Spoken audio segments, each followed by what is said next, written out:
Thanks for all coming out tonight and for inviting me here to be with you on this special occasion. I put on the school button here that I got from the president of the school. I'll take it off as soon as I leave and put on the next guy's button. But it's a nice button, by the way. It's a good button. Tonight I'm going to talk about a couple of things, but I asked John, he had written a very kind, long introduction, which is always nice to hear, but it's not so great when it steals the first part of your talk. So I said, well, keep it short, and let me have my own material to introduce my topic with. Like all writers, I cannibalize my own life for material. And that goes for political commentary as well as the fiction I write and the nonfiction I write. So by way of introduction, I'm going to talk about a couple of these books here that are also on the book table. First of all, because I'd like you to buy my books. But secondly, there's an actual reason here, and that is that the biographical material available both in the fiction and nonfiction sets up our topic tonight. Because I don't come to you with any special expertise in terms of my subject other than my own life. I'm going to be talking about the relationship of religion and public policy and politics today from the perspective of someone who lived some of what he's talking about. So these things are not theoretical. Let me start by saying that on the book table over there are three novels. Portofino, Zermatt, and Saving Grandma. They're told from the point of view of a boy who is 11 years old in Europe, whose parents are unreconstructed fundamentalist Calvinist missionaries at the beginning of the books. He's 11 in Portofino, he's about 14 in Zermatt, hit 16 in Saving Grandma. And I wrote these books in the late 80s and early 90s, works of fiction, but based very much on the life that I had lived, because I did grow up in Europe. My parents were missionaries over there. When they came over to Europe in the late 1940s, they came over as what I'll describe as kind of fist in your face, blood in your eye, fundamentalist missionaries out to save the lost. And to them, the lost would be any liberal Protestant who didn't have exactly their theology, all Roman Catholics who they would have termed the whore of Babylon at that point. For Roman Catholics here, I'm sorry. I don't think you're the whore of Babylon. And nor did my parents by the end of their lives, by the way, because they sort of grew in what they believed. But my early childhood was odd in a lot of ways and also provides a lot of humor, which is really why these novels are works of humor. But brings up a point that I think sets up the topic for tonight, and that is that I was raised in an environment that might as well have been on a different planet. So for instance, when we went to Italy on vacation, because back in those days, in the late 1950s, that was the cheap vacation. We were in Switzerland, you could go down there, the exchange rate was great, a couple of hours on the train, while other people, as I describe here in the book in Portofino, by the way, I call my protagonist Calvin, for those of you who get that. But anyway, little Calvin would be sitting there, and the Church of England people vacationing from England, or the Italians, you know, what I would regard as just kind of normal, decent pagans, would all be looking at their antipasti and their pastini and brodo and their soup and their pasta, getting ready to tuck in. Maybe the Roman Catholics made a quick sign of the cross over it. The Anglicans, of course, you know, C of E, as my dad always said, represented, wasn't Church of England, it just meant Christmas and Easter, because that's the only time they went to church. And so they were free of any kind of piety at all, and they could just tuck right in. But my mother, as I describe in Portofino, regarded saying a long grace over her meal as a twofold kind of 2-for-1. First of all, you had to thank God for what you were going to eat, but secondly, if you prayed loud enough, and you kept your English simple enough, maybe some of these pagan Italians would hear what you were saying and get saved. And so there was a lot of theology in the prayers, but they were very, very long. And so I became an expert at eating lukewarm pastini and brodo. and watching the olive oil run out of the olives and get into the mortadella and the prosciutto, and wondering what it would be like to have normal parents. And to me, as I talk about in the book, some kids told lies to be special. They told lies in order to be more than they were. I would tell lies to be normal. So my parents did something that in an early childhood I regarded as very, very weird, and I learned this just by seeing the expression on people's faces when they would say, well, what does your father do? You're an American in Europe in 1959 or 1960. Maybe he's a businessman or something. Well, if I gave the real answer as my parents would have believed it at the time, and I hasten to add at the time because, again, they changed, I would have said, well, Mom and Dad don't actually have jobs. What we do is we sit in a chalet in Switzerland and we pray for God to send us the people of his choice so we can minister to them so they won't go to hell. And we also pray for the funds to do this work. And the reason we do this is so that we can prove the existence of God to an unbelieving world. The unbelieving world being liberal Swiss Protestants who are lapsed, and on the other hand, these pagan Roman Catholic whore of Babylon people and all points in between. Now, as a 10-year-old, if you tell some English woman on vacation that what you do, what your family does, is prove the existence of God by not having a job and praying for money, you get very strange looks. And I don't know how you all grew up, but as a child, the one thing I wanted to do was not stand out and be different. So if you think you were embarrassed because your mother ran for a bus or whatever, you can only imagine what it was like to grow up in an environment where our family was not just a family, but we were on a mission. And this mission was to save everyone around us for eternity. Now, as I got older, I found out that there were lots of other people in families like this. There were other missionaries and pastors' kids and so forth. But as a child, my impression of the world was something like a goldfish looking out of a bowl at the rest of the world going on around them and realizing that you're in a different environment. First of all, you're breathing water, and everybody you see out of the bowl is breathing air. Secondly, they get to walk around and do all sorts of stuff, but you are in this little fish tank. That's your world. Now, there's a wonderful side to that, because your parents have answers for everything. Everything is explained. There are no uncertainties in life. In fact, there are no real questions, because every question has an answer in the Bible, of which every word is true, and every problem has a solution in this book, and the people who don't know that are lost. Now, the flip side of that, just to fast forward so that you understand that I'm not coming from a position of facetiousness and simply mocking some faith. When I was 17 and my girlfriend was 18 and I got her pregnant, and we were in this fundamentalist community that had evolved somewhat, you could not have designed a community that showed more compassion to these stupid teenagers and provided more support and love and help than this fundamentalist Christian community. And I would stack up any secular community. I would stack up any sort of humanistic, enlightenment-based vision of life against the actual compassion that was shown to Jeannie and I. By the way, we've been together 40 years now, so it all worked out. And I have a fourth grandchild on the way now. And I would stack up the compassion and the common sense and the kindness that was shown by my parents to anybody's background.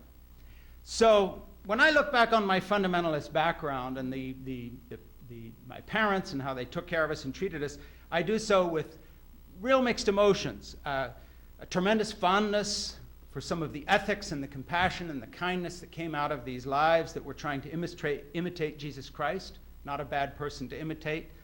And on the other hand, realizing that this idea that somehow you were called apart and a city set on a hill all by yourself, whatever expression you want to use, breeds a certain type of weirdness, which, to cut really fast forward to the chase, that you saw today in Boston, for instance, when Sarah Palin stands up and she says, now I'm talking to the real Americans, and all the rest of you are kind of not real Americans, because we are the saved and you are the lost. Now, she's not putting it in theological terms, she's putting it in political terms, but the vibe comes out of a fundamentalist mindset that divides the world into saved and lost. And it can be a religious saved and lost or a political saved and lost.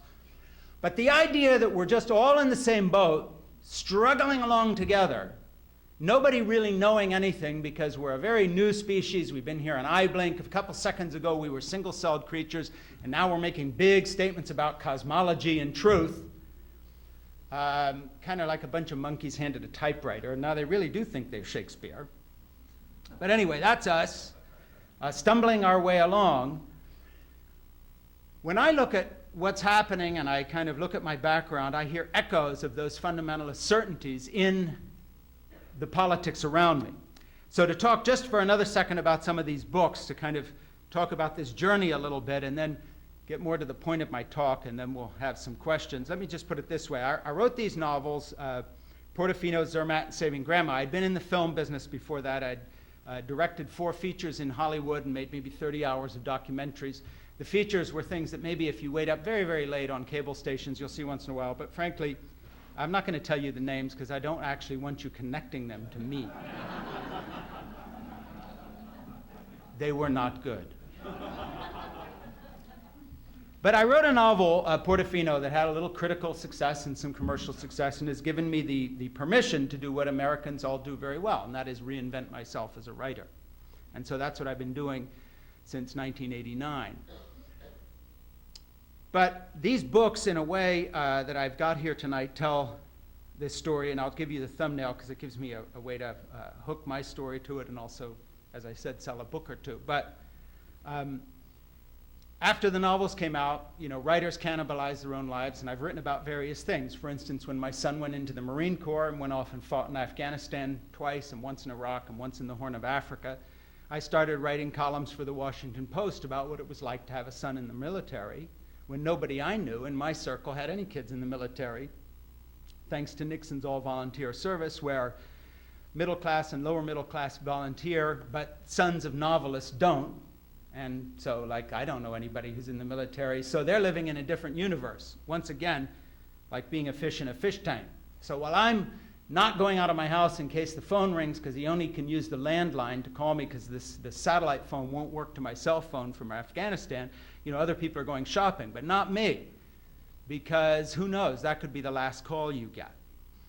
And so I wrote a series of books about that. Actually, one that involved the president of this university, because he was consulted for some of his expertise by a co-author of mine, Kathy Roth-Duquet, at one point on a book we wrote called AWOL, The Unexcused Absence of America's Upper Classes from Military Service and How It Hurts Our Country, which was not a political book, but it was a book about this class warfare carried on by any other means.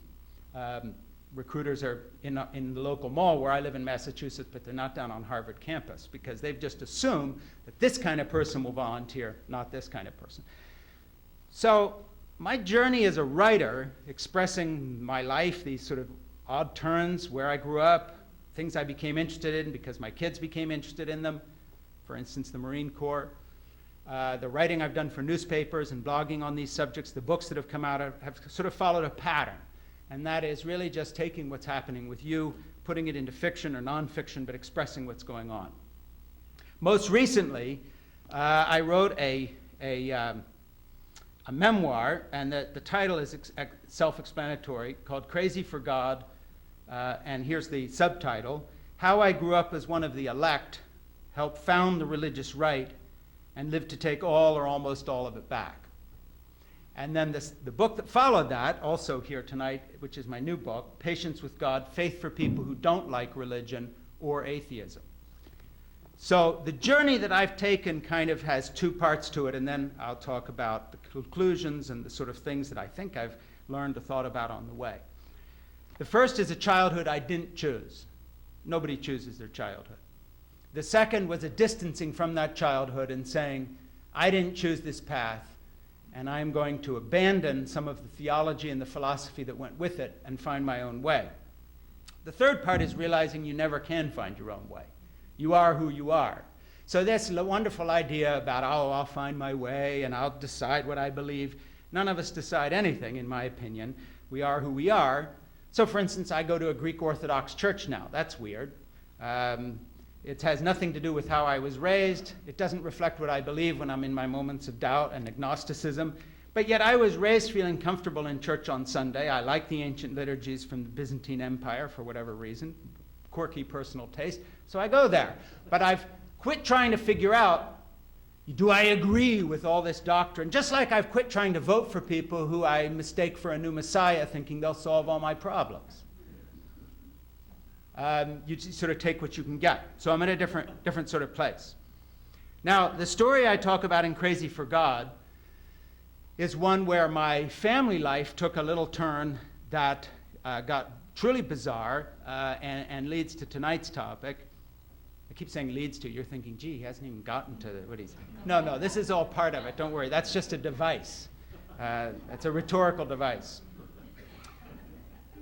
But when my dad went from this obscure missionary whose wife prayed long graces over the meal while I watched the olive oil run into my antipasto and mortified me, you cannot meet girls under these conditions. I just want you to know that. At 14 years old, if your mom's the weird mom doing the long graces and she's brought along tracts to give everybody on the beach, you're done.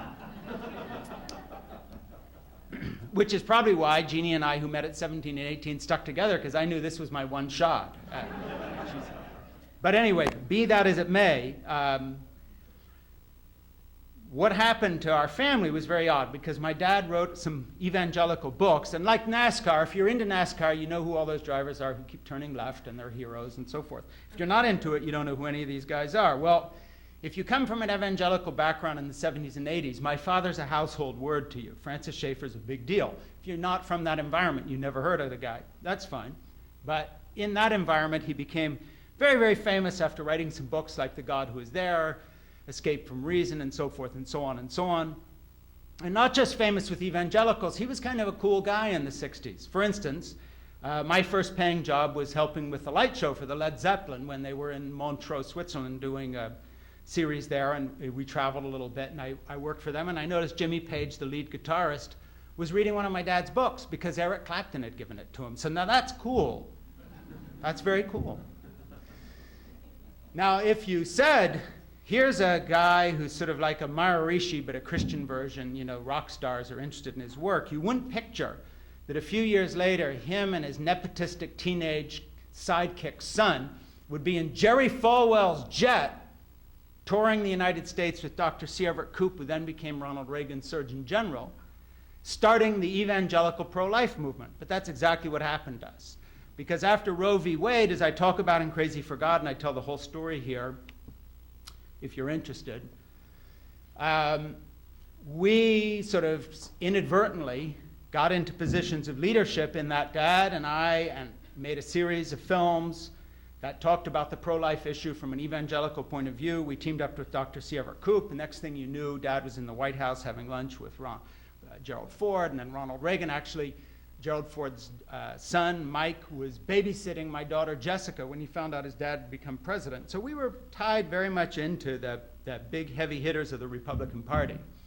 And I have a file full of personal notes from the Bush family as recently as when they were reading my book on the Marine Corps. I got a nice letter from George Bush Sr. saying, you know, I'd been in the CIA and nobody respected the military then, and thanks for writing this book and so forth. So I wasn't coming at this from a kind of a left-wing crazy Led Zeppelin deal. There was a big swerve toward not only the evangelical subculture, but the religious right, but really big time. And so we were hanging around with Jack and Joanne Kemp. Jack Kemp had became Bob Dole's running mate. My father and mother were the guests of the Reagans in the White House, and so forth and so on. When my dad died in 1984, and coming up to the time of his death, if there's one thing about the evangelical community you need to know, it is that nepotism rules the day. So that Franklin Graham takes over for Billy, Francis Schaeffer's son, Frankie, which was who I was, but I say Frank on my books now, so nobody gets us confused, is going to become his sidekick. Robert Schuler's son takes over. So let me put it this way. You may not inherit the spirit of the work, but you do inherit the mailing list, and that's the valuable part. Nobody wants to waste that on somebody else. So James Dobson's kids are all in the ministry and so forth. Too good to waste on strangers. It's kind of like the mob, Hollywood, evangelical work. They all work the same way.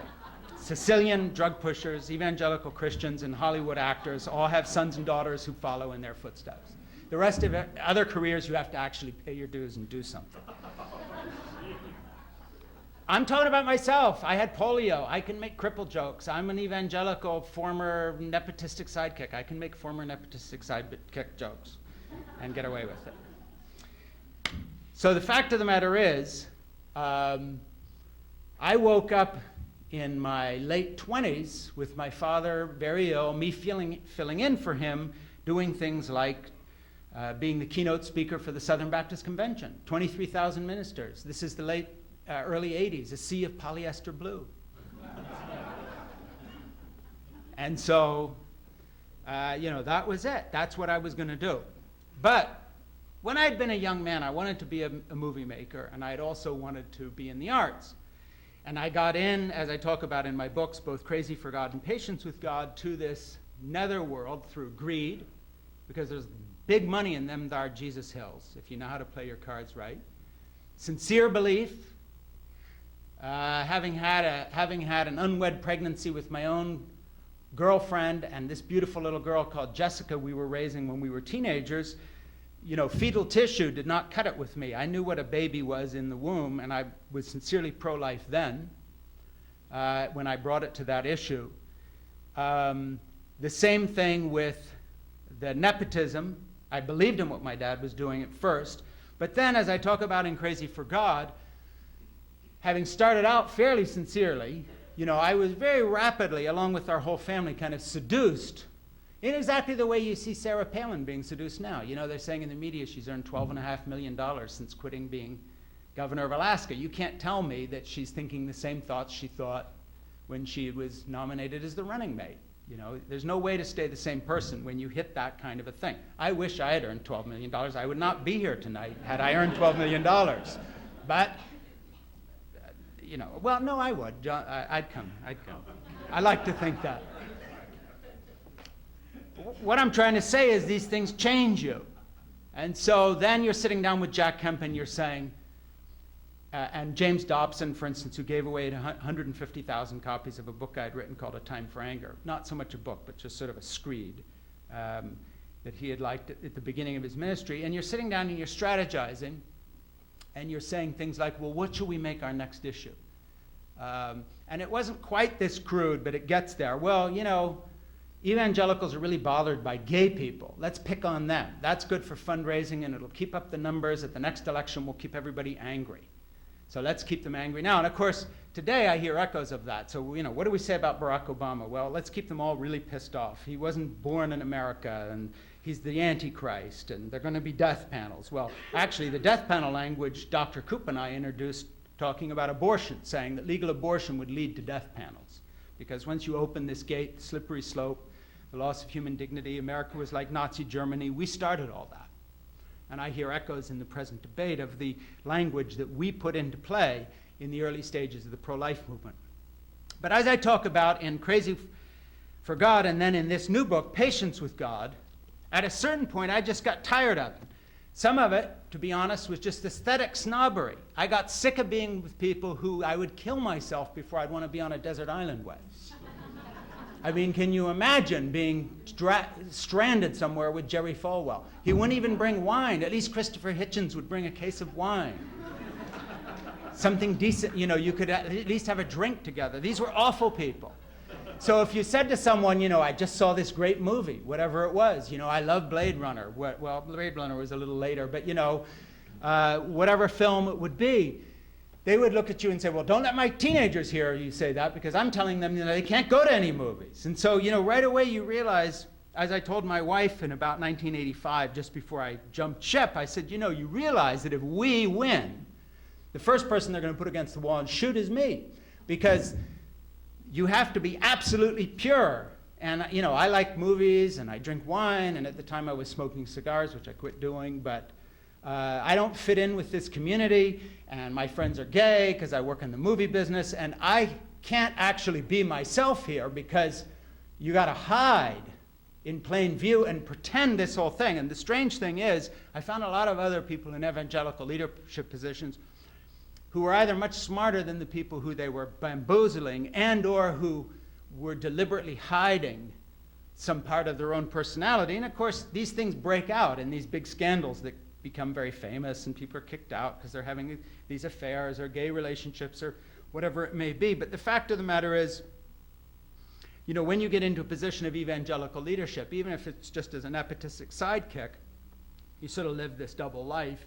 It can't be for real, because the grievances you're telling people they should be so angry about to keep them voting Republican or whatever it may be never actually happened. I'll give you a good example. Right now you have a whole bunch of people in the Tea Party running around saying that the elite is somehow running this country. Excuse me, you know, George W. Bush was the evangelical president. He ran the country for 8 years. Republicans were in charge for about 30 years. So don't tell me some elite has just stolen the country. Until 2 minutes ago, you were running it. So you're not this poor little downtrodden bunch of people who are being taken advantage of by the editors of the New York Times and the 3 Jews in league with the Queen of England or whatever it is.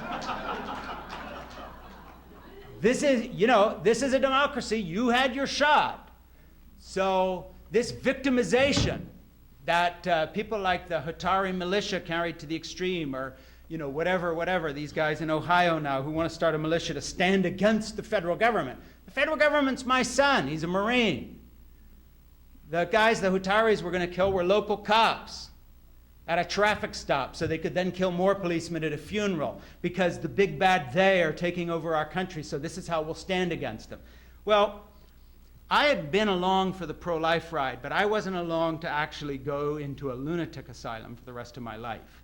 And I had aspirations as a writer and a filmmaker, so for whatever reason, in about 85, I began to ease on out. By 1990, I was really out of the movement, as it were. All those doors slammed. I talk about that in Crazy for God. Patience with God comes to the conclusions that I had drawn. They aren't really conclusions, because it's sort of a journey, and who knows, I've changed my mind different times on different things, and probably will again. But I talk about the fact that, for me, rediscovering spirituality and how it interfaces with politics and all these other things was to understand that my point of view had changed, and that was that, you know, I knew that I didn't know. I was thinking in my mind, finishing sentences, maybe I could be wrong. These are not things that go with fundamentalism. When I looked at the United States, it was not the big, bad, wicked country being run by sodomites and whoever else was going to take us in the wrong direction. It was a very decent place. America was a wonderful place to live, and with all its problems was not something that I was ready to start a civil war with and try to take it back, as it were, as you hear a lot today during the Obama presidency. I think a lot of that has to do with race. That's a different wrinkle. But this idea of a perennial outsider looking in who wants to take it back. And so I began to change my views, and eventually came to a view of spirituality that, just to throw a few things out, goes like this. First of all, we live in a weird time of history where, because of the internet and all the rest of it, not only are we polarized, but everybody can only listen if they wish to, and most people apparently do, to people who agree with them. It's a very odd period of history. So I write for the Huffington Post, and people who read the Huffington Post read my type of stuff. But they don't go somewhere else because these people make them too angry, and so they don't look at that. Not long ago, you know, you looked at an average neighborhood, and a newspaper got thrown up on everybody's porch. It was pretty much the same newspaper. So people interpreted the facts differently, and they voted differently, but they didn't start out with different facts. So there wasn't one group claiming that they were actually from the planet Nefertiti, and that's where they were getting their information, and you know, somebody else gets it from somewhere else. There was a basic pool of information that was kind of trusted by people.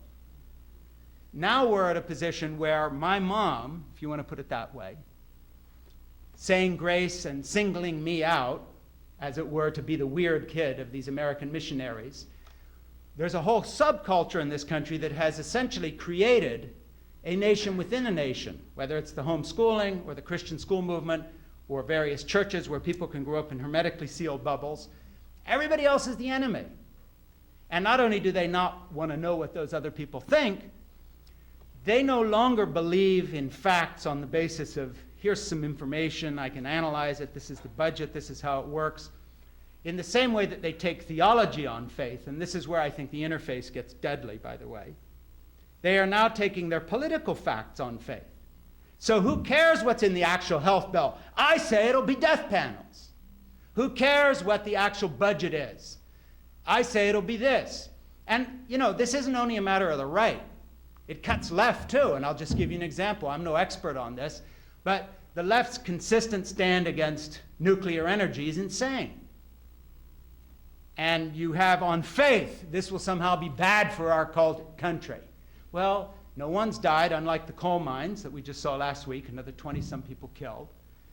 The worst nuclear accident in our history, nobody got hurt. Chernobyl was built by a bunch of corrupt Soviets using old technology. And if you just look at the facts, nuclear energy is an actual environmental boon. But on faith, we stood against it in the 60s, we stood against it in the 70s, and God damn it, we're going to stand against it now. The only difference is I don't have any leftist friends who are forming militias in the woods to kill the president because they disagree with his policy on nuclear energy.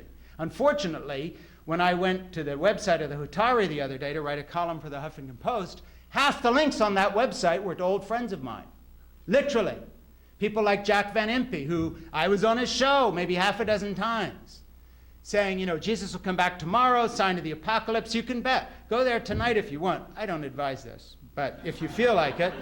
But he will have already folded in this earthquake in China and linked it up to the one in Chile and 3 verses in the book of Daniel and something out of Revelation and lunch yesterday and a guy he met on the street, and tomorrow morning, you know, the angel Gabriel come back and do this or that.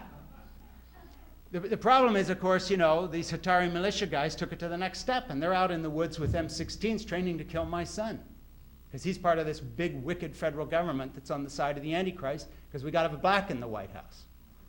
And so it gets really serious, because it's one thing when you're embarrassed because your mom is saying grace over food and everybody else is tucking in. It's another thing when you take that mentality of otherness and you apply it to your own country, and so all of a sudden, here's the ultimate irony, in the name of patriotism, you are now the enemy of the state.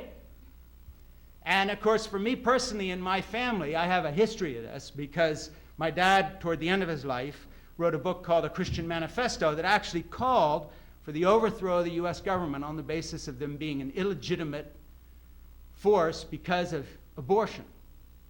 Now, he didn't call for running off and training in the woods, but, and I put this in writing, horrible as it is to say this, a couple of the people who have killed abortion providers have been fans of that book. And it has come out in their trials. Words have consequences. So my personal link to the violence that is simmering under the surface that we all know could break out in a bullet fired at our president, a congressman killed, has a direct link back to that sense of being other, being right, being correct, not having to listen to the opposition, and you simply mold the facts to your view of the world. And you, by faith, claim something that's not only unprovable, but for which there's absolutely no evidence beyond the fervor of your belief. And so sincerity has become the most overrated virtue in this culture. That you believe it sincerely, and so somehow you have to respect that opinion. Well, I think that spirituality, and this is the wrap-up and conclusion of the talk, and I'll take some questions, is actually something very different. And I'll tell you what I think spirituality is, and I talk about it in my book, Patience with God. It is my granddaughter, Lucy, who's 19 months old, and I'm a much better grandfather than I was a father. And it's the pleasure I have in holding her inside my big down parka on a snowy winter night and going out and looking up at the stars with her and just listening to her breathing slow and kissing her little cheek and holding her close and treasuring this precious spiritual connection that human beings can have together with children and each other and friends and all the other people. It is going to my Greek Orthodox liturgy and realizing that I don't understand anything about the doctrine, and I have no idea whether it's true or not. I didn't say it was false, but I have no idea. And yet I feel there is more to life than meets the eye. I think we are biological machines, but we look at the world through spiritual eyes. I can't prove that. I have nothing on my side of that argument. I'm not arguing with anybody. That's my sense. My sense of reality is that there's more to this than I can personally quantify or anybody else can either in our young step of evolution we're at now. And so I am ready to entertain the feeling that there is mystery out there to life. And so I find meaning in a liturgy which is about the mystery of connection with the divine, whatever the words that are being used. To me, spirituality is thinking back to an old headmaster I had when I was put in a boarding school in England. And a friend of mine and I were bullying another little boy when we were 11, and we were making his life hell. And I have this story in Patience for God, and I hope you read it with God, because I tell it better in that book than I can tell it here. But one night this headmaster got nickel up, nickel two, because we went by our last names. There were 2 nickels, so he was nickel 2. Only 1 Schaeffer. And marched us down to his study and kept us waiting there for 3 or 4 hours, standing out in the hallway, not knowing what our punishment would be. And then he brought us in, and he says, well, what do you think you deserve to have happened to you? And in those days in British private schools, boys' schools, you got whacked with a gym shoe if you were bad. And we said, well, maybe, he had told us what we had done. We probably deserve a whacking. He said, no. He said, by waiting outside the door there, you've now have a taste of what it's like for Higgins to get up every morning not knowing what will happen and waiting for his day to go bad. And this headmaster's wisdom and compassion changed my life, because he taught what all children have to learn, and that is empathy. And so when I read a book like The Purpose-Driven Life and it sets out all this doctrine, these are the things you must believe, no. The Purpose-Driven Life is Gordon Park, as a young headmaster with little kids to raise, at 2 in the morning, keeping this little jerk, Frank Schaeffer, and his friend Nickel 2 up, long enough to teach them empathy and scare them, but to show them compassion in the way he finally dealt with it, in a way that actually changed lives around him. That is spirituality. And so I describe myself as a Christian, not in a doctrinal sense, but in the sense that when I look at the Sermon on the Mount, I see a reflection of what Mr. Park did. When I look at the Sermon on the Mount, I see the reflection of my parents' compassion. When Jeannie and I embarrassed them, but instead of showing their embarrassment, they went to bat for us in the midst of a fundamentalist community, out of character, as it were, with what they believed, in a way better than their theology as human beings. And so for me, the decision, or rather the choice, is not between the fundamentalism of militant atheism, as I talk about in Patience with God, of people like Hitchens and Dawkins on one side, or Bill Maher, who, his whole idea of religion is just to mock it, kind of a smart-ass version of atheism. Quite funny sometimes, but nevertheless. But I think the real answer is to look at the things in our lives as human beings, where we see this shadow of something more than the sum of its parts that we can't fully explain, this incredible, powerful bond of love. And sure, there are all sorts of reasons to dissect us, in the same way that you can look at a painting. You can look at Vermeer, Girl by the Window, and you can analyze the paint, or look at how old the canvas is, or do a spectrograph of some item of this or that, or an art historian can look at it. But that's not necessarily what the painting is. And so I allow for a spiritual way to look at things that are more than the sum of its parts than you can analyze. And so I believe in mystery, and I believe in spirituality. I believe in the unexplained. But what I don't believe in is these hermetically sealed groups of people who hate each other, because in essence what they disagree in is doctrine that can't be proved one way or the other. And so when I look at the polarization between what you might call sort of Barack Obama's America and Sarah Palin's America, I think that the answer there is not a further politicizing of these issues, let alone trying to decide the theology and the theological correctness of them and bringing this sense of difference to them, but instead trying to actually break down the barriers between these sealed enemy camps and actually listening to what people are saying, trying to hear the other point of view, and at the same time realizing that, while I disagree with everything Sarah Palin is saying more or less politically these days, and I happen to agree with a lot that Barack Obama is saying, that if Sarah Palin and Barack Obama and I were all stranded on a desert island, and she had her youngest children and I had my grandchildren and he had his daughters with him, we would actually have more in common than separates us when all the bullshit was taken away. Because we're human beings. And that realization at, this point in my life is what I'm talking about in Patience with God. It's the patience to find God in the commonality of the human experience instead of your identity coming from seeing where you are in the armed camp. And my sense is that, our country can't keep marching down the path toward these mutually exclusive armed camps. We have to find the common humanity. There's nothing original about that. People have always said this, but I think it's more true than ever. And so the story that I kind of tell in these books, Portofino, Zermatt, Saving Grandma, this trilogy of Calvin Becker, Crazy for God, Patience with God, is a march away from seeing yourself as your personality defined by who you are not, by seeing your personality defined by what you hold in common with everyone. And to me, that is where spirituality gets interesting. And that's why I would still call myself a Christian, because I think that's what the ministry of Jesus Christ was about. He who is without sin cast the first stone. But if you understand we're all in the same boat, you're not only not going to execute this woman, you're going to show compassion. And that's the world I'd rather live in. That's the best part of Christianity I was shown as a teenager, and that is what has stuck. Not the theology, not the doctrine, not the beliefs, not writing off other people as lost, but what has stuck is this idea that we're all in the same boat. And I think that as our country looks at this polarized level of discourse between these enemy camps, that lesson will have to be remembered again, or we're going to wind up shooting at each other.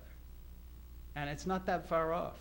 When you have a state representative saying that he wants to form a state militia to stand against your federal government, and you have these guys taking oaths saying they won't keep, you have these policemen and others taking this oath, 6,000 members in this oath keeper group saying that they will not take orders from their own government to carry out their assignments that they're constitutionally mandated to carry out under some weird thing saying that they think Barack Obama is going to make them herd people into concentration camps. Oh yes, that's exactly what University of Chicago professors are known to do.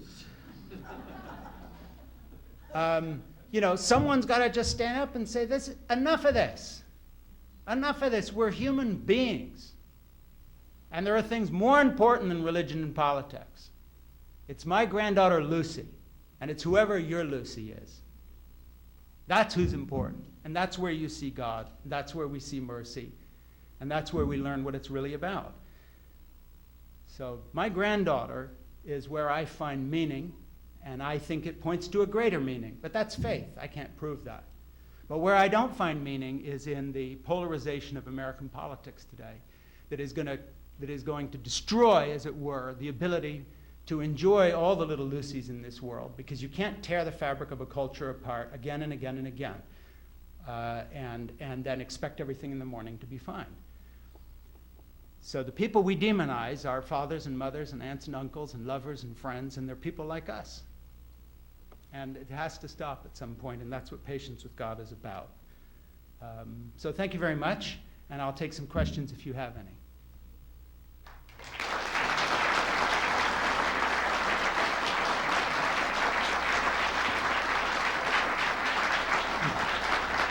Thanks a lot. I'll take the questions, but when they were doing the sound check this afternoon, there was somebody had a microphone they wanted people to use so they can record the question. If it isn't around, I'll repeat it so we can hear it. Just keep them brief then. Yes, sir. When you made the comment about your parents when you were younger, you were trying to pregnant, and the compassion that they showed for you at that time, how does that translate into what that movement is doing today, for example? And the other one is, when you mentioned that we're here at a snapshot in time in terms of civilization as a whole, and we went through the Barack Obama election, there was so much hope, and Right. so much joy. I don't think there was ever a happier time in America probably in the past Right. 50 years than that night.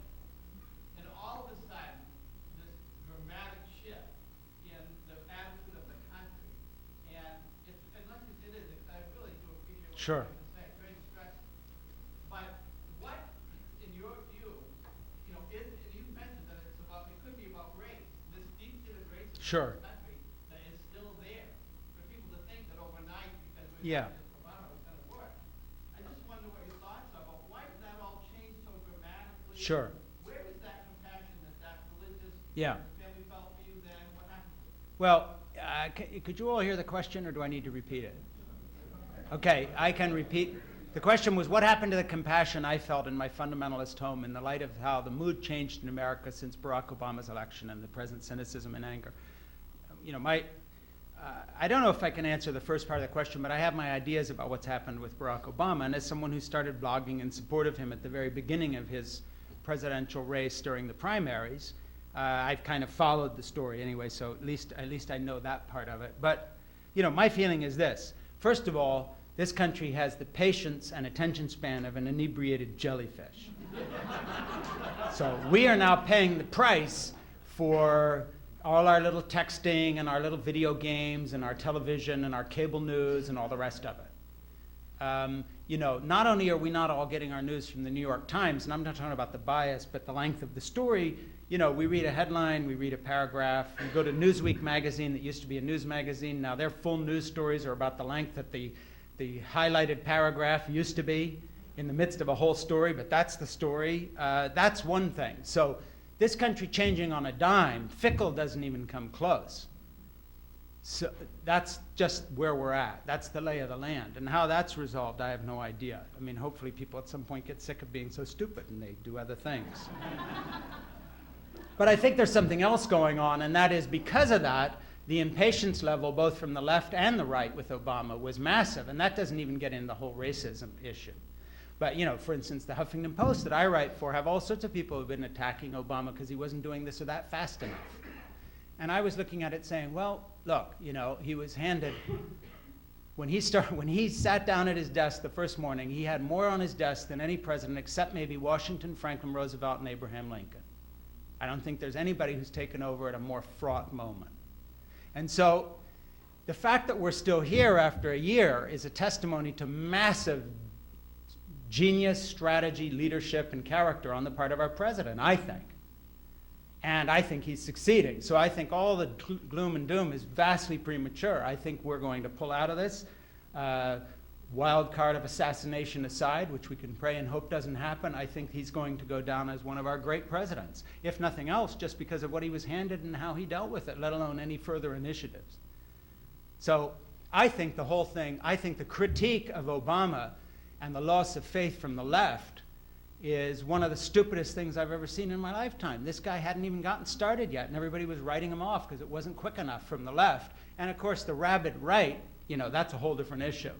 That gets into racism, political opportunism, and so forth and so on. But I'll just venture my personal opinion. I think that the people who are betting against Obama are going to do just as well in history as the people who bet against the United States. I have great faith in this country, and I have great faith in this president. That's my own personal opinion.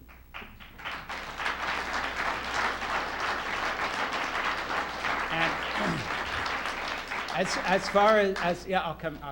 As far as the issue of compassion goes, I think that the reason it evaporates so quickly, that does get into some of the race issue. I think there are a lot of people who were swept along in the whole thing, but who inside, whether they know it or not, are seriously bothered by looking up and seeing not only a black man in the White House, but a black man who's smarter than anybody in this room. And starting with the guy on the podium. And that seriously perturbs an American psyche that 10 seconds ago had his kind as slaves. And 5 seconds ago wouldn't let them vote. And now a young black man comes along to try to save the country at a moment when it literally faces catastrophe. 2 wars, an economic collapse, and all sorts of other problems. And you look up and he's actually dealing with it, and guess what? He's not even getting angry. And he's reaching out, and he answers evil with good. This must drive people wild. He actually learned his theology from my mom. Be nice. You know, it's piling coals of fire on their heads, and he's really doing it. So the weirdest thing to me, speaking in theological terms, and I don't know I can't get in anyone's head, but what's so odd is that he actually behaves like what the idea of a Christian is supposed to be. And his opposition is doing it all in the name of Jesus, and he's the Antichrist and all the rest. It's insane. So here, you know, it's just crazy. One other thing on that, I think that the margins always have a much louder voice than their numbers, and I think you will see that in the November elections. I know that's going way out on a limb. It may swing one way or the other in terms of but I think this idea that somehow this is going to be a catastrophe because it'll be a judgment of Obama, I think actually it is going to be more of a judgment of Obama than you think, and I don't think most Americans are crazy. And I think they're going to look around and just say, hey, you know, he's leading us out of the woods here, steady as she goes, and give him a shot. And I hope that happens, because I think it'll be disastrous if it doesn't, but that's my opinion. I don't think it's ever as bad or as good as we think, given a media age that interprets everything for us. I think most of it's just, we get up in the morning, we do our jobs, we love our wives, we take care of our kids, whatever it is. That's where most people live. So I don't think it's as dramatically fraught as we think it is. It's my opinion. Yes, there was a question back there.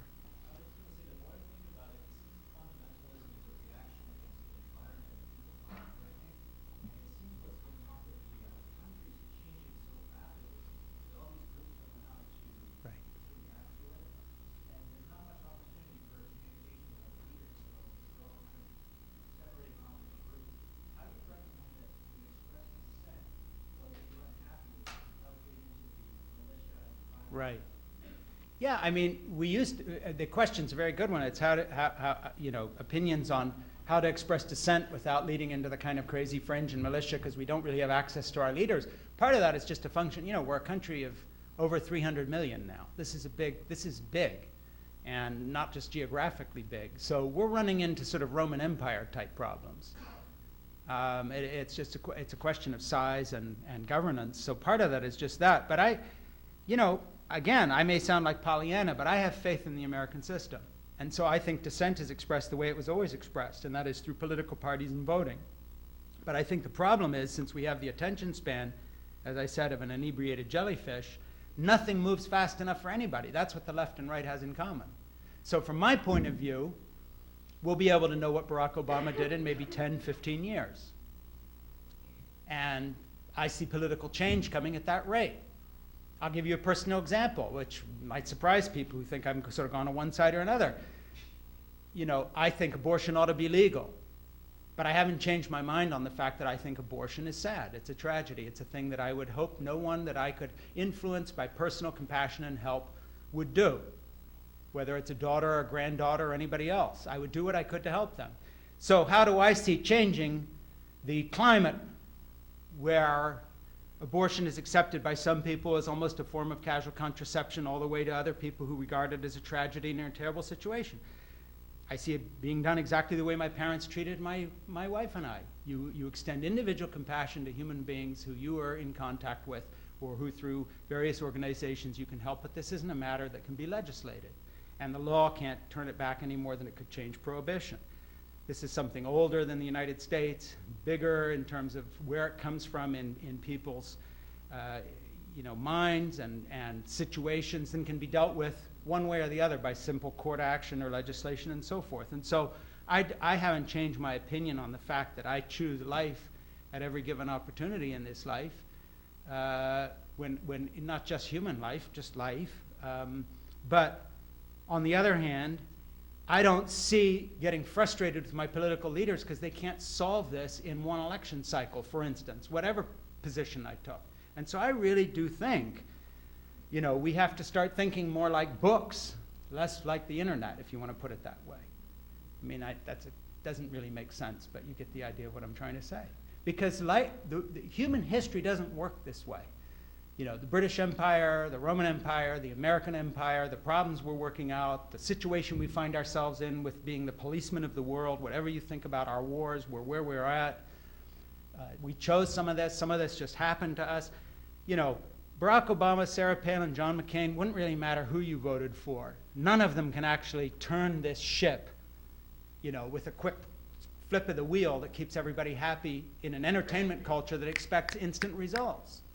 So, you know, in a society to whom Avatar is the hit movie, and it has to be in 3D and thunderous soundtrack to keep your attention, you know, is not the society that can think in terms of 100 or even 50 years of history. So I think change is possible in this country, and I think it's coming. And I think Barack Obama is an enormous sea change in American culture, for better or worse, depending on your point of view. But I think we're in the middle of a huge moment of American history. I think the system in that sense is working. Things are shifting and changing. It's to some people's liking and not to other people's. So I don't look at my country as sort of paralyzed and in a place we can't affect at all. I think we can affect tremendous change here. And when I look at the dynamism on the flip side of the internet, when I realize that I can write something for Huffington Post or anybody else can write something for a site, within minutes you have many, many people reading it and responding, and it does gradually, you put your little 10 cents on the table and gradually shift things along. I don't feel unempowered. And I think the internet and all these other things gives us all access to actually influencing things in a way nobody's ever had in history. So there's a good side to all this. I don't see this as all negative. So my vision is not necessarily that it'll all be good, but I think we all are more empowered in some ways than we've ever been. I mean, look at the impact the Tea Party movement's having, whether you like it or not. I happen not to.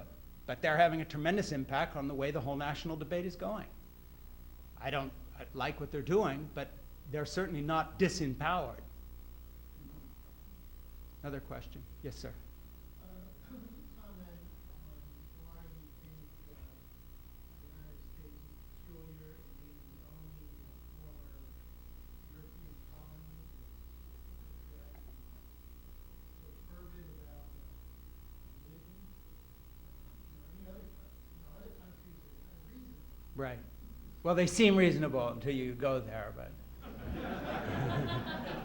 would I comment on why America is so fervent? Well, there are lots of historians in this room who would give a better answer than me, but from my perspective, we're one of the only countries in the world, other than the State of Israel, that was actually, in the main, founded on a series of religious principles on purpose. So I happen to live in Massachusetts, the Bay State Colony, and John Winthrop, and when we burnt the Pequot Indians to death, we did it on the basis of an Old Testament passage. Most people find more trivial reasons for genocide than the Hebrew Bible. But we were very serious about religion even when we were murdering people. This country started on purpose as a religious country in protest against what they regarded as the heresy of the Church of England. In fact, if you read the poetry of Anne Bradstreet and her life and these kinds of things, you find that, most of the people in the early days of the colony were going to prove that you could have heaven on earth here. And then they were going to re-import that back as a reformation to the United Kingdom, or England at the time, show them how it's done, and come back and re-evangelize or re-Christianize, as they would have seen it, their original cultures. I grew up in Switzerland. France was right next door. I mean, you may have had some of this in some European countries at some point in their history, but it was a long time ago that someone actually founded something like the Bay State Colony in order to do what Edith Schaeffer did when she founded L'Abri, and that was literally prove the existence of God. And we did it by praying for money rather than asking for it, but Winthrop and Anne Bradstreet and all these other people, they were all Edith Schaeffer. They were all my mom. I understand the Bay Street Colony. I might as well have grown up in it. We just had vaccinations, or some people did. I missed my polio vaccine by about 6 months, and that's why one leg's 2 inches shorter than the other one. But other than that, literally, the vibe was the same. I get it. So our country has a sense of mission from the beginning. Sure, there were plantation owners in Virginia who didn't really care about all this, but the shape that was given to the founding of this country in the Northeast. And then we had a second sense of vision that came out of the Enlightenment, and people doing very deliberate things following certain French and other philosophers. So America's weird, it seems to me, because from the beginning, there's so much of our culture that was on purpose.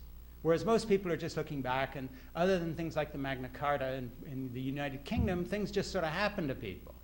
So yeah, Constantine Christianized the Roman Empire at one point, and that was sort of on purpose.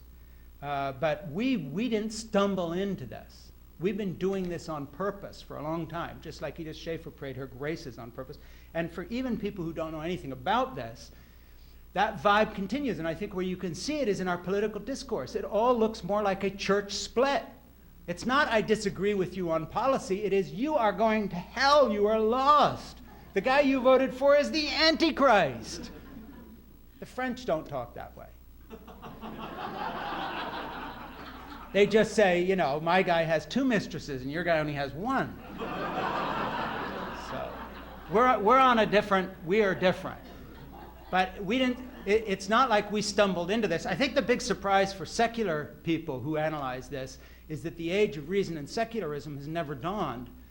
Either here or anywhere else, we have people strapping on suicide belts, killing women and children in other parts of the world. So all this business of, if you read the kind of the hubris in the writers in the 19th and early 20th century about, how all this was going to become such a reasonable place and science would triumph and all this, that has not happened. It's not happening here, and it's not happening anywhere. So, it's happened briefly in Europe, and now they have an Islamic population that looks like they're going to inject religion back into Europe again. A different religion, but it's coming back in again. So one thing I think we've settled for the time being, and that is human beings are religious creatures or spiritual creatures, and you just cannot get away from it. So whatever you believe or teach about Darwin or whatever else has nothing to do with it, because we're still doing the thing that we're doing in the Bay State colony. It's just on a different scale now. That's my view. Another question. Having grown up in Switzerland, do you see a dichotomy in the thought of Europe and the United States? Oh, very much so. A dichotomy between Europe and the U.S. in thinking. I'm not someone who sees everything in Europe. I mean, I like fast trains and so forth and so on, but I don't think it's an accident that, that I do my writing here in the U.S. People say, oh, you could live anywhere, you're a writer. Yeah, but, when I go back to Switzerland where I grew up, and of course some of that's psychological, and I grew up there and so forth and so on, but I honestly do find that creativity and imagination in the United States of America, the ability to do what you can do here, doesn't find its equivalent in Europe. I don't know the rest of the world. I think there are people in India, for instance, tonight who might find that sense of dynamism. I'm not saying it's unique to America, but as someone who earns their living as a writer, of course I write in the English language, and this is the world's biggest English language market. Okay, that's part of it. But another big part of it is the good side, is this, the dynamism of American culture, to me is unique. And Europe, I'm very bullish on the United States, whether it's the demographics of the US compared to Europe right now, or all sorts of issues. But one of the things that I think is different is that because of this religious fervor that's stayed in America, it bleeds into other areas in a good way. This country is all about fervor in all sorts of ways. So even our secular people are religiously fervent about being secular. And so the debate never gets sort of just laid back and cynical like a bunch of French and German professors just go, what's the use of anything kind of thing. It's all just hopeless. So, we're still trying to find answers. And I think that's particularly, America is where it's at. I really believe that when it comes in comparison to Europe. Now, if I write an enormous bestseller sometime and can just go anywhere I want, I'd rather be living in northern Italy like everybody else. But that's just an aesthetic sort of choice. But in terms of the U.S., I think that one way the U.S. is different from Europe is that, Barack Obama's our president. Who else would have done that? For all our faults. We got a young black guy in the White House who's a professor from a university. Look who we just elected. That's America. That's the other side of America. So I'm happy with that. And not just because of his politics, but who he is, the age, the youth, the willingness to do things, to try things, to go boldly, call the world together. 40 countries, come here, we're going to work on the nuclear thing. That's America, and I think it's tremendous to be part of a project like that, even just a tiny little bit of it. Yes.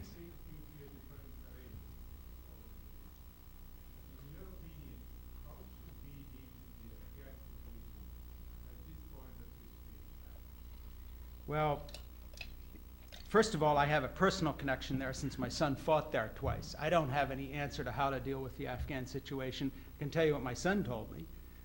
He came back after the second mission there. He was in signals intel in the Marine Corps working with the Special Forces. And I said, what's going to happen in Afghanistan? And the first thing he said to me is, Dad, there's no such place. There's 32 tribes. There is no Afghanistan. Afghanistan is a picture on a map the British drew. So I think my son was onto something. So I have no clue what will happen or what we can do about it, but I do know that this idea of these convenient shorthands of national borders we use for places like Afghanistan, Iraq, or anything else doesn't fit the way the world actually is. I've traveled enough. looked around enough to know that. I have no idea, and I'm sure, when Obama took the time he did to try to decide whether to commit more troops, it wasn't because he was procrastinating, it's because he probably was sitting around having this discussion saying there's no good solution to this. I have been handed something on a platter by history and fate, and there is no good alternative. So let's look at the dozen least bad alternatives and pick one. And I'm not saying they did it that lightly, but I'll take you on a bet that nobody was sitting there in any of those meetings saying this will work. The only person I knew close personally to the process in there was General Jones, and only because we began to write and talk a little bit after he read a book I wrote on being a Marine parent. So it was just sort of I like the Marine Corps kind of connection, not anything else. And all I know is General Jones is one of the brightest people I've ever met, one of the kindest men, a tremendous leader. Obama surrounded himself with great brains, and he's doing his best. But I'll bet you if you could get inside his brain tonight, he might not be able to say this. In all honesty, he would look at you and say, beats me. I don't have a final game plan here, and if you have one, please tell me. Because I don't think he does, and that's not a criticism. I just think that's like saying I don't have a final game plan about how to avoid prostate cancer. I mean, I hope, and I go get my little test, and people feel around, but nobody says to me, this will work and you'll live forever. And the truth of the matter is anybody who would be lying. So I don't know I have no clue and nothing to offer on that at all, except to say my bet is that the people who know a lot more than I do don't have a very good idea what to do. Not because they're stupid, but that's just the way it is.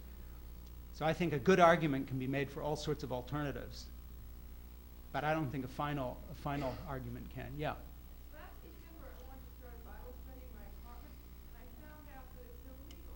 I can have any kind of reading I wanted as long as it's not religious. I'm reading a book a few weeks ago. They tell me out in California how they're making it illegal to have Bible studies in homes here.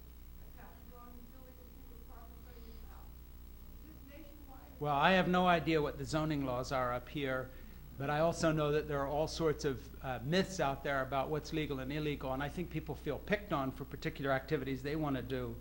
And I don't know whether it relates strictly to Bible studies or not. I have no idea what the local situation here is, but all I do know is, having traveled around the world, that we carry religious freedom in this country to an extent that's so absurd and so open-handed compared to everywhere else, including all these European countries that we regard as free, that in the U.S. we don't have much to complain about. If we fall afoul of a zoning law or two, so be it. But I don't see that as a problem. I'll take one more question, and then I don't want to bore you or have you run out of patience, because remember, the only reason I'm here is to sell you a book. So. But actually, let me just say, okay, because someone will say, oh, see, now we really see the real I'm passing on the same discount I get from my publishers because of the Economic Times room. So actually, I'm selling you books, which is good for publicity, but I'm not making a buck. I'm just selling them to you at my discount. So you're getting them for less than you would even from Amazon. So. That said, one more question. Yes? Do you have an explanation for the decline of attendance in church services across the country? The decline? Well, first, I don't know if that's strictly true. I think maybe are you saying, is this a good number you've got? That there's a general decline? I think that there's a lot of fundamentalist churches that are actually still growing. I think a lot of the so-called mainline churches, I say so-called not as an insult, but just, what do these names mean? So you'd have to say, well, what part of church attendance are you talking about? But yeah, I do have a little bit of a theory. And that is, I think that two things are happening. First of all, there is a sort of a creep towards secularization, but not in a kind of sense of belief, but just in a sense of this attention span again. So, just like there's a decline in all sorts of areas that take a little more power of concentration. Quick entertainment seems to satisfy more.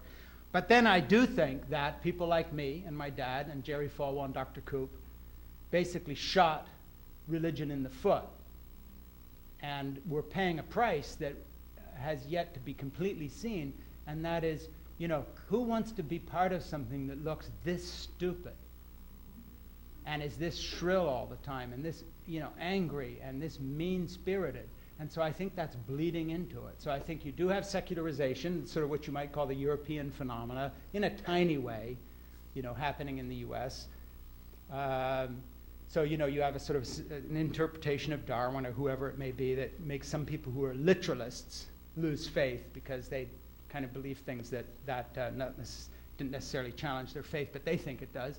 I think you have a short attention span, a more entertainment-oriented culture, which is why the megachurches all play to that. That's why they succeed, because they go to the lowest common denominator and they meet it.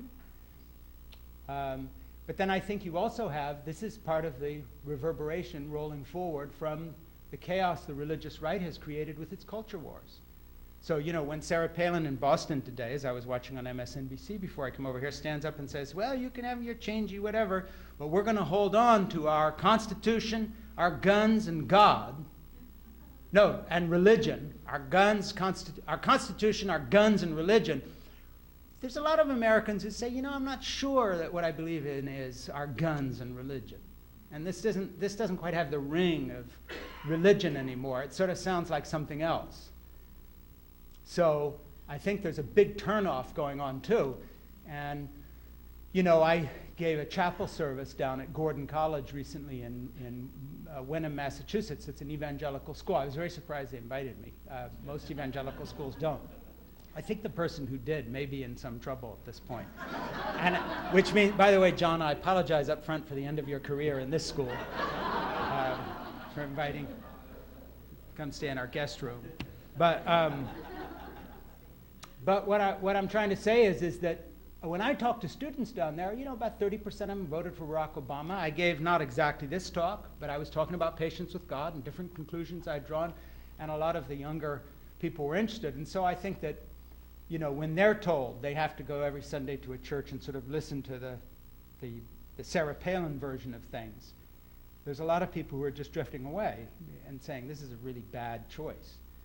But if I have to take this or nothing, I'm probably going to take the nothing. And they've been told all their lives that any diluted form of the something is nothing. They're told they have to believe every word of the Bible, or none of it's true. They've been given everything in such absolute categories that for them, even to question some part of that faith means they're backslidden, and so they basically are gone. They've been given this crazy choice.